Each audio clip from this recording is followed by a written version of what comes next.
I'm Epoxy Mike, and today we're going over one of my favorite things to do with epoxy, adding color.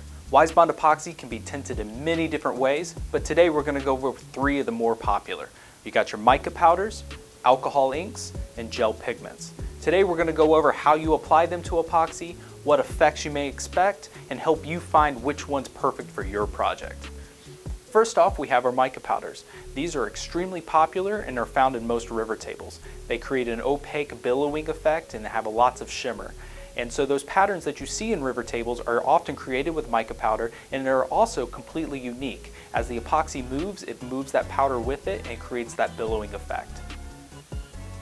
Next, we have our alcohol-based inks. Now these behave more like a tint. They color the epoxy, but it will remain see-through. These colors are great if you're wanting to create depth or a stained glass type of look.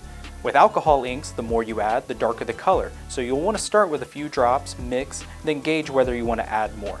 To help further visualize this, we actually have a calculator on our website that will give you an idea of how much pigment you need to achieve the color that you're looking for. Finally, we have the gel pigments. These pigments are designed to give you a solid, uniform, opaque color with no billows or sparkle or any fuss.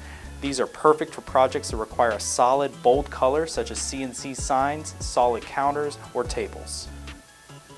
Experimenting with colorants is one of the more creative parts of working with epoxy. Whether you're looking for billowings and swirls, some transparency, or solid, bold colors, Wisebond Epoxy's got a color for you. Find all of our colorants and epoxies on our website at wisebond.com. Get you some!